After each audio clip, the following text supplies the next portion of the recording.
حاضرین،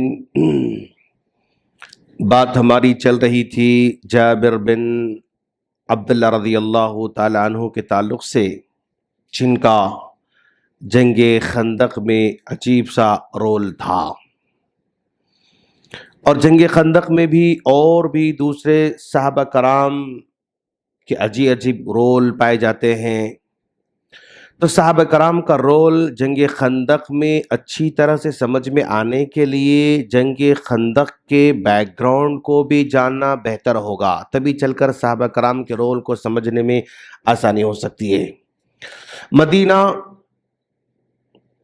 ایک ایسا شہر ہے جہاں پر اللہ کے رسول صلی اللہ علیہ وسلم جب جاتے ہیں تو وہاں پر انصار بھی تھے، مہاجرین بھی تھے، اور یہود اور نصارہ بھی تھے۔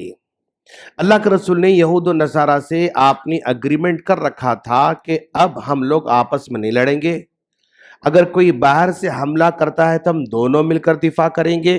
اس طرح امن کا معاہدہ کر رکھا تھا اللہ کے رسول نے یہودیوں سے، لیکن ان یہودیوں نے کبھی بھی امن کو باقی نہیں رکھا، امن کے وعدے کو، عہد کو پاس لحاظ نہیں رکھا۔ سب سے پہلے بنو نذیر نے وعدے کو توڑ دیا، اگریمنٹ کو توڑ دیا انہوں نے۔ تو اللہ کے رسول صلی اللہ علیہ وسلم نے بنو نذیر کے قبیلے کو مدینے سے نکال کر باہر کر دیا، جلا وطن کر دیا، اور وہ یہودی جا کر خیبر میں بس گئے۔ اور خیبر میں بسنے کے بعد ان کے اندر حسد، دشمنی، جلن اس قدر بڑھتی چلی گئی، اس نے سوچا کہ اب اس کا تو بدلہ لینا ہے، اور بدلہ لینے کے لیے ہم اکیلے کافی نہیں ہیں، ہم جا کر مقابلہ کریں گے محمد سے صلی اللہ علیہ وسلم، ممکن نہیں ہے۔ تو اس بنو نذیر نے سب سے پہلے سوچا کہ ہم ایک اتحاد بنانا چاہیے، ہم دوسروں کو بھی اپنے ساتھ اگر لیں گے تو پھر مقابلہ ہو سکتا ہے، اگر نہیں لیں گے تو مقابلہ نہیں ہو سکتا۔ تو وہ سب سے پہلے بنو نذیر قبیلہ قریش کے پاس آتا ہے، آ کر کہتا ہے کہ دیکھو محمد کی طاقت ابھر رہی ہے اور دن بدن مضبوط ہوتے جا رہے ہیں، اگر ہم ان کو اب اگر چھوڑ دیں گے اگلے 5 سال 10 سال تو اس کے بعد مقابلہ کرنا ممکن نہیں ہوگا، تو بہتر یہ ہے کہ ابھی سے ان کا مقابلہ ختم کر دیا جائے، ابھی ان کا مقابلہ خاتمہ کر دیا جائے۔ اگر 5 سال 10 سال کا موقع ملے گا یہ اور طاقت بڑھیں گے، نہ ہم کو چھوڑیں گے نہ تم کو چھوڑیں گے، ہم باقی نہیں رہ سکیں گے، لہذا بہتر یہ ہے کہ ہم ان کو ختم کر دیں۔ تو قریش کے لوگوں کے اندر نفرت تو تھی، کیونکہ بدر میں بہت نقصان ہو چکا تھا، اور یعنی احد میں بھی نقصان کا سامنا کرنا پڑا تھا، اگرچہ کہ نقصان پہنچا انہوں نے لیکن وہاں بھی نقصان کا سامنا کرنا پڑا تھا، پہلے سے دشمنی دل میں بھری تھی۔ تو اس نے کہا کہ ہاں بات تو ٹھیک ہے کہ ابھی یہ بہت طاقتور ہوتے جا رہے ہیں، اگر اور طاقتور ہو گئے تو پھر کوئی ہم بچ نہیں سکیں گے۔ تو پھر بھی ایک شک تھا ان کے دل میں۔ بنو نذیر سے پوچھا کہ بھئی تم لوگ تو اہل کتاب ہو، مطلب تمہارے پاس آسمانی کتاب ہے، اس آسمانی کتاب میں یہ بتاؤ کہ محمد حق پر ہے یا ہم حق پر ہیں؟ مطلب ان کے اندر ابھی بھی حق کو جاننے کی تڑپ تھی، حق محمد کے پاس ہے یا ہمارے پاس ہے؟ سوال کیا ان قریش کے لوگوں نے، ابو سفیان اور ان کے سرداروں نے۔ تو اہل کتاب کے وہاں پر جو راہبوں اور پادریوں نے ان کو جھوٹ بول کر کہا کہ ہمارے کتابوں میں تو یہ ذکر کیا گیا کہ تم حق پر ہو، محمد حق پر نہیں۔ تو ان کا جذبہ اور بڑھ گیا، ایک تو یہ کہ مطلب محمد بہت نقصان پہنچایا ہے اور ہم تو بہت ہی لاس میں ہیں، اور یہ بھی ہے کہ ہم حق پر ہیں اور یہ غلط ہے، غلطی پر ہے، اب ہم مقابلے کے تیار ہیں۔ تو بنو نذیر کے یہودیوں نے اس گیم میں، اسٹریٹجی میں، اس پلان میں قریش کو بڑا بنا دیا، قریش کو بڑا بنا کر مقابلہ کرنا چاہ رہے تھے وہ، اور کہا کہ پوری کمانڈرشپ آپ کے ہاتھ میں رہیں گی، لیڈر آپ رہیں گے، اور فورس آپ کی زیادہ رہے گی، اور پلاننگ آپ کا زیادہ چلے گا، لہذا ہم آپ کے محتاط ہیں، اس کو ختم کرنا ہے، ہم آپ کے محتاط ہیں۔ تو پھر بنو نذیر نے سوچا کہ صرف قریش سے بات ہوگی تو مطلب کافی نہیں ہے، اور بھی دوسرے قبیلوں سے ہمیں بات کرنا پڑے گا۔ بنو غطفان کے پاس چلے گئے، بنو غطفان وہ بھی یہودیوں قبیلہ تھا، اور بنو غطفان سے جو ہے جب پوچھا تو کہا کہ دیکھو محمد پر حملہ کرنا ہے، اب ایک کام کریں گے. اب دیکھو ہر جگہ ایک اسٹریٹجی کام نہیں چلتی، الگ الگ اسٹریٹجی اپنانا پڑتا. یہاں پر کیا اسٹریٹجی اپنایا انہوں نے قریش والوں کے ساتھ؟ آگے چل کے ہمارے لیے خطرہ ہیں، ہمیں جینے نہیں دے سکیں گے لوگ. ان کے پاس یہ کہا. بنو غطفان سے کہا کہ دیکھو اب یہ تو ابھر رہے ہیں لیکن آگے چل خطرات ہو سکتے ہیں، تو ہم سب مل کر لڑیں گے، لیکن اس کے بدلے میں ہم آپ کو خوب مال دیں گے. ہم تم کو یہاں پر بنو غطفان کو کیا اس نے جو ہے لالچ دلائی، ہم خوب کھجور دیں گے، مال دیں گے، اور تم لوگ غربت میں پھنس رہے ہو، مقابلہ میں ساتھ دو گے تو ہم تمہیں مالا مال کر دیں گے. تو ان کو مال کی لالچ دیا اور دوسرے قبیلوں کو بھی اپنے ساتھ ملا لیا اور پلان بنا کر 10,000 کی تعداد میں فوج کو تیار کیا. اور کمانڈر کون ہے اس کے؟ ابو سفیان ہیں جو ابھی ایمان نہیں لائے تھے. اللہ کے رسول کو پتا چلا کہ بھئی یہ پورے کے پورے لوگ مل کر 10,000 کی تعداد میں آئے ہوئے ہیں. تو اللہ کے رسول یہاں آپ نے مشورہ کیا، جس ہم نے کل کہا تھا، تو سلمان فارسی رضی اللہ تعالیٰ عنہ کی انٹری ہوئی تھی، ابھی نئے نئے مسلم تھے. انہوں نے اپنے ایران کے جو ہے فارس کے پلان کو بتا دیا. تو اللہ کے رسول نے پھر وہاں پر تقسیم کر دیا تھا کہ بھی آپ لوگ 10 لوگ ٹولی بنائیں گے اور جو ہے خندق کو دیں گے. یہ پلان تو ہو چکا تھا. مطلب یہاں پر اللہ کے رسول کے پاس ایک نئے صحابی ایمان لے کر آ رہے ہیں، تو ایک بڑی جنگ، بہت بڑا جو نقصان ہونے والا تھا، اس نقصان سے بچنے کا ایک ذریعہ سلمان فارسی رضی اللہ تعالیٰ عنہ کی شکل میں تھے. اس کا مطلب یہ ہوا کہ ایمان لے کر آنے والوں میں اللہ تبارک و تعالیٰ بہت بڑا خیر بھی رکھا ہوا رہتا ہے. ایک آدمی ایمان لے کر آتا نا، اپنے ساتھ بہت سارا وہ خیر بھی لے کر آتا ہے. سلمان فارسی رضی اللہ عنہ ایمان لے کر آ رہے ہیں تو جنگ خندق کا کایا پلٹ جا رہا ہے. عمر فاروق رضی اللہ عنہ ایمان لے کر آ رہے ہیں تو سب لوگ چھپ چھپ کے ڈر کی بات کر رہے تھے، اعلان بات کرنا شروع کر دیتے ہیں. حمزہ رضی اللہ تعالی ایمان لے کر آ رہے ہیں تو جو ڈر تھا، خوف تھا، کمزور ہونے کا جو ان کے پاس خوف تھا، وہ دور ہو جاتا اور اپنے آپ طاقتور فیل کر رہے ہیں. اور صدیق ایمان لے کر آ رہے ہیں تو ان کے ساتھ ہائی پروفائل کے لوگ ایمان لے کر آ رہے ہیں. خالد بن ولید ایمان لے کر آ رہے ہیں تو مسلمانوں کو کمانڈر مل رہا ہے. ابو عبیدہ بن جراح ایمان لے کر آ رہے ہیں تو مسلمانوں کو ایک لیڈر مل رہا ہے اور کمانڈر مل رہا ہے. تو جو بھی ایمان لے کر آ رہے ہیں نا، وہاں پر اسلام کو، مسلمانوں کو طاقت ہی ملتے جا رہی ہے. تو مطلب یہ مسئلہ چل رہا ہے، اور مسئلہ چل رہا ہے، پر دشمن آ کے جو ہے اب گھیر لیے اللہ کے رسول صلی اللہ علیہ وسلم، پورے مدینے گھیر لیے اور اللہ کے رسول پریشان ہیں. اسی دور انہوں نے سوچا، انہوں نے سنا کہ بھی مدینے میں اور ایک قبیلہ ہے بنو قریظہ، اس نے بھی جو ہے ہم سے عہد کر رکھا تھا کہ ہم آپس میں نہیں لڑیں گے، باہر دشمن اگر حملہ کرے تو ہم اس کا مقابلہ کریں گے. لیکن ان کے بارے میں سننے میں آیا کہ یہ بھی جنگ میں وہ مسلمانوں پر حملہ کر سکتے ہیں، اپنا وعدہ توڑ سکتے ہیں. اللہ کو یہ پتا چلا، نبی بہت پریشان. باہر سے 10,000 لوگ، صحابہ 3,000 کی تعداد میں، لڑکیاں ہیں، خواتین ہیں، بچے ہیں، اندر بھی حملہ ہو سکتا، باہر مقابلہ ہو سکتا. نبی بہت پریشان ہیں، انتہائی کی پریشانی ہے. ایسے موقع پر اللہ تبارک و تعالی اور ایک آدمی کو انٹری دلاتا ہے. بنو نذیر یہودیوں قبیلہ ہے، قریش یہاں پر ہے، بیچ میں بنو غطفان ہے. وہاں کا ایک سردار جو بہت اثر رسوخ والا سردار ہے، جس کا اثر بنو یہودیوں کے ساتھ بھی ہے، اس کا اثر قریش والوں کے ساتھ بھی ہے. وہ رات میں اللہ کے رسول کے پاس آتا ہے، آ کر کہتا ہے کہ اللہ کے رسول، میں ایمان لے کر آنا چاہتا ہوں، میں ایمان لے کر آنا چاہتا ہوں، لیکن میرے ایمان کے بارے میں کسی کو خبر نہیں. ان کی بے ایمانی کو دیکھ کر مجھے بے چینی ہو رہی ہے، اس لیے میں نے سوچا کہ یہ غلط ہے. لوگ یہ اس کو دھوکہ دینا، وہ اس کو دھوکہ، اس کو دھوکہ، اس کو دھوکہ، ہمیشہ دھوکہ دیتے ہوئے نظر آ رہے ہیں لوگ. میں بے چین ہوں ان کے دھوکے سے. تو مجھے سمجھ میں آ رہا ہے کہ آپ صحیح ہیں اور یہ سب غلط ہے. میں ایمان لے کر آنا چاہتا ہوں، لیکن میرے ایمان کے بارے میں کسی کو خبر نہیں. بتاؤ میں کیا کر سکتا ہوں؟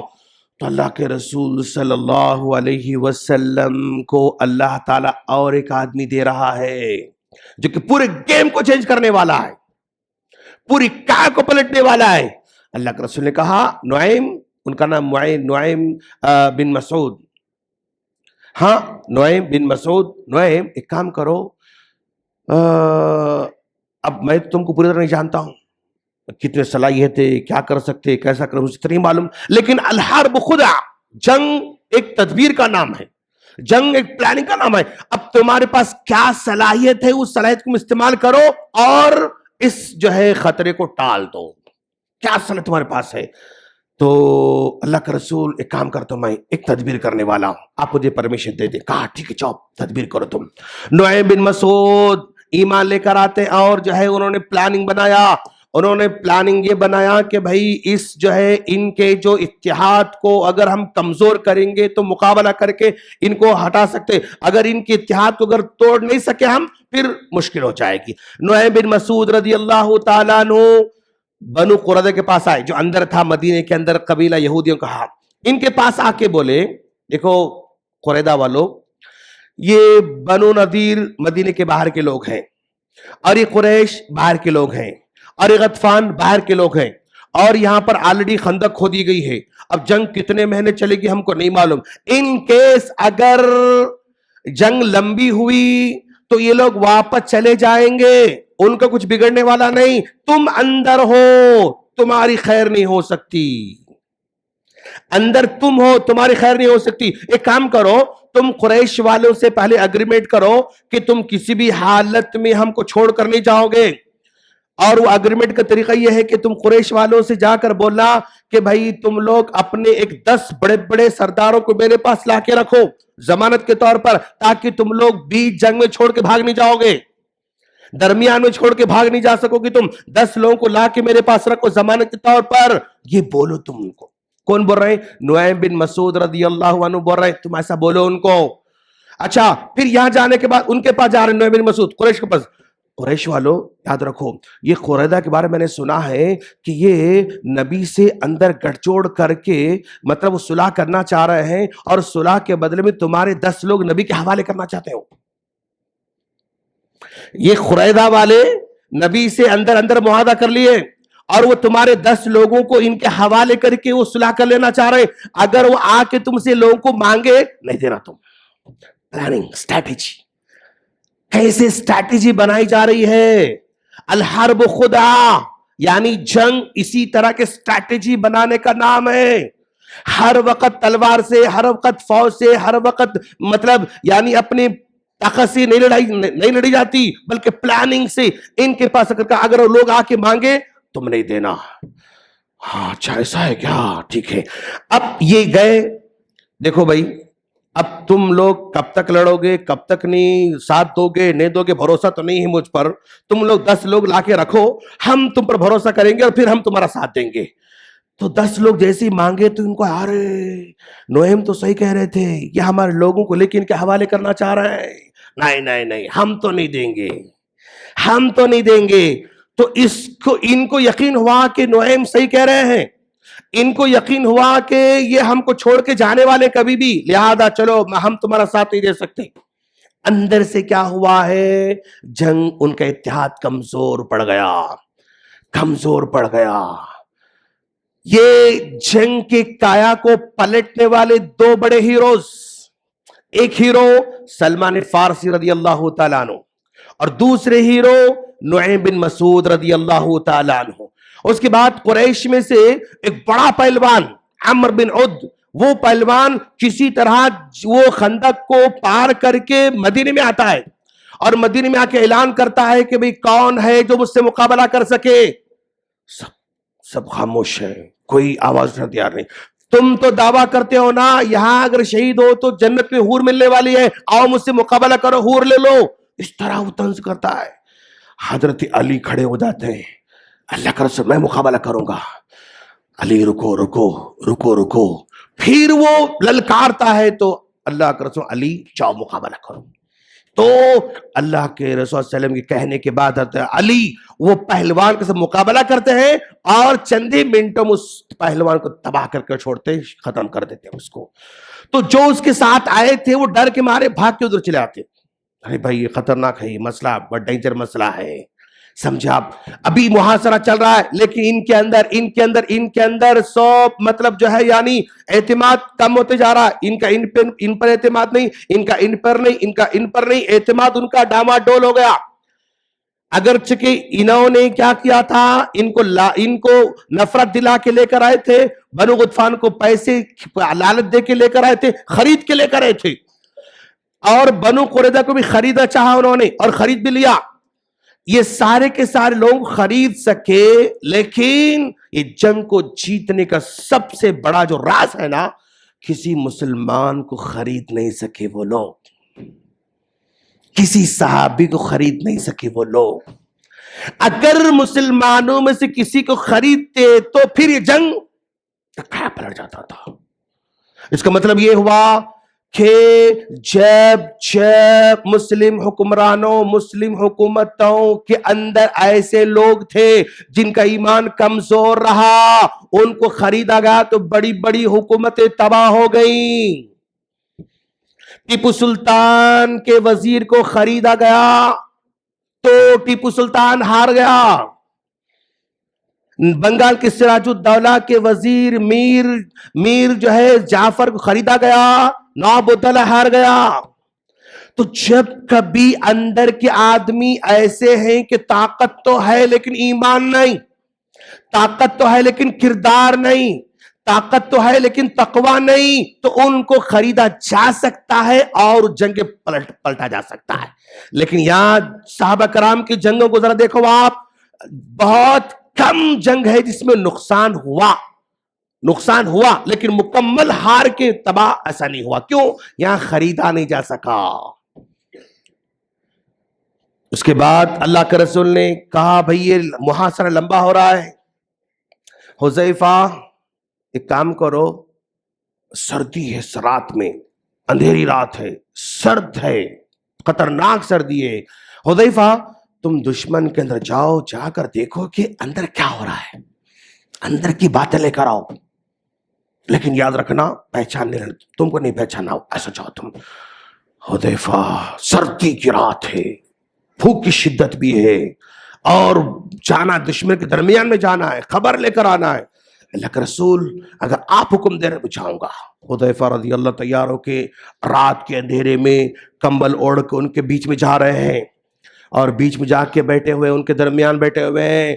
ابو سفیان اپنے خاص لوگوں کو جمع کر کے وہ کہہ رہے ہیں کہ بھائی بنو قریظہ کے بارے میں تو ہم کو بھروسہ نہیں, ان کے بارے میں ہم پر بھروسہ نہیں, اور یہ خندق ہم پاٹ نہیں سک رہے ہیں, لمبا ہو جا رہا ہے مدت, لہذا پلاننگ بنیں گے, واپس لوٹ کے جائیں گے ہم لوگ, واپس لوٹ کے جانا بہتر ہے, اور لمبا یہاں پر نہیں ٹھہر سکتے. کون کہہ رہا ہے؟ کمانڈر ابو سفیان کہہ رہا ہے. اور یہ خبر سنا حذیفہ رضی اللہ عنہ خوش ہو گئے, اور خوش ہے کہ واپس نبی کے پاس چھپ کیا کہا, اللہ کا رسول میں نے سنا ہے کہ ابو سفیان واپس لوٹنے کا پلان بنا رہے ہیں. اللہ کو کہا, خوش ہو گئے, ماشاءاللہ اللہ بچا لیا. اس کے بعد اللہ تعالیٰ ایسی ہوا, ایسی آندھی, ایسی ہوا بھیجا کہ ان کے پورے خیمے اکڑ کے جو ہے اڑ کے جا رہے ہیں, ان کے اونٹ جو ہے بھاگ جا رہے ہیں, ان کے چولہے جو ہے بکھر جا رہے ہیں, سب کچھ بکھر گیا. تو ابو سفیان نے کہا نو مور, اب واپس لوٹ کے چلے جانا ہے. اس طرح اللہ تبارک و تعالیٰ نے مسلمانوں کی حفاظت فرمایا. نعیم بن مسعود کا رضی اللہ کا رول بہت امپورٹنٹ, سلمان فارسی رضی اللہ کا رول بہت امپورٹنٹ, حضرت علی رضی اللہ کا رول بہت امپورٹنٹ, جابر بن عبداللہ کا رول بہت امپورٹنٹ, نبی کا رول بہت امپورٹنٹ. یعنی یہ سب کے سب مل کے ایمان پہ جڑے ہونے سے اتنے بڑے دشمن کا بھی مقابلہ کر کے ان کو ہار گھٹنے ٹیکنے مجبور کر دیا. اگر ایمان کمزور ہوتا, خریدا جا سکتا تو مشکل تھا. اسی لیے ایسے نوجوانوں کو پیدا کرنا ہے جو ایمان نہیں بیچنا, اپنے ایمان کو نہیں بیچنا. آج دنیا ماہر بنانے پہ تلی ہوئی ہے, ضرور ماہر بناؤ, لیکن ماہر بنے گا, ایمان نہیں رہے گا تو کبھی بک سکتا ہے وہ, کبھی سیل ہو سکتا ہے وہ. کوئی بھی جنگ آپ کے اندر کوئی ایک ایسا آدمی جس کو خریدا جا سکتا ہے, پیسے دے کر خرید سکتے ہیں, دنیا خریدے گی. عہدے کے لالچ دے کر خریدنا چاہیں, اگر بکتا ہے عہدہ دے کر خریدیں گے اس کو. اگر نفسانی خواہشات کو پورا کرنے کی لالچ دی جائے، اگر وہ پھسل سکتا ہے اس سے بھی خریدا جا سکتا ہے. مال کی لالچ خریدی جا سکتی ہے، مطلب بک سکتا آدمی. عہدے کی لالچ بک سکتا آدمی.